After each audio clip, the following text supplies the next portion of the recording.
त्याप्रमाणे 14 आखाड्यांचा 13 आखाडे हे साधू संतांचे आहेत, 14वा आखाडा हा आमचा किन्नर समाजाचा आहे. या किन्नर समाजाच्या जर आखाड्याला जर तुम्ही जागा जी आहे ही प्रत्येक आखाड्याची जागा आहे आणि प्रत्येक आखाडा आणि प्रत्येक साधू संत महंत या ठिकाणी राहतो.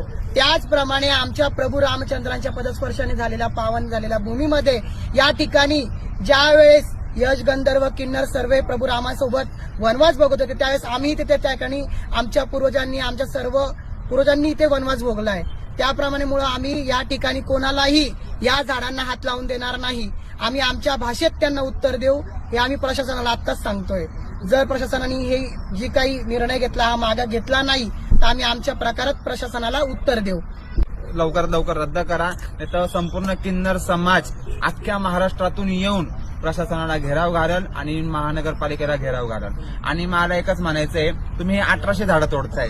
सामान्य माणसाने एक झाड तोडलं तर त्याला खंडणीचा गुन्हा, त्याला मर्डरचा गुन्हा दाखल होतो आणि तुम्ही 1800 झाडं तोडताय, तुमच्यावर कोणता गुन्हा दाखल करायचा? बस. जय अंबे. जय रामचंद्र की जय. प्रभू श्री रामचंद्र की जय. सत्य सनातन हिंदू धर्म की जय. तपोवन वाचवा, नाशिक वाचवा. सत्य सनातन हिंदू धर्म की जय. सत्य सनातन हिंदू धर्म की जय. बोलो सियावर रामचंद्र की जय. झाडे वाचवा, तपोवन वाचवा, झाडे वाचवा, तपोवन वाचवा.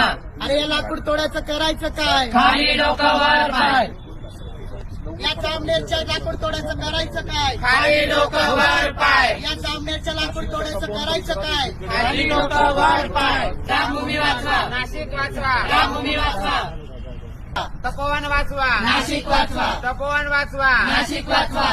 तुम्हाला जर साधू संतांची सेवा करायची आहे तर हा लाकूड किंवा हे झाडं तोडून तुम्हाला साधू संतांची सेवा करता येणार नाहीये. साधू संत किंवा आणि प्रसन्न साधू होणार आहे. संत हे तपोवन म्हणजे ही तपभूमी आहे आणि या ठिकाणीच या तपभूमीमध्ये साधू संतांनी या प्रत्येक वृक्षाखाली या तपस्या प्रत्येक केली आहे. तपस्या केलेली आहे.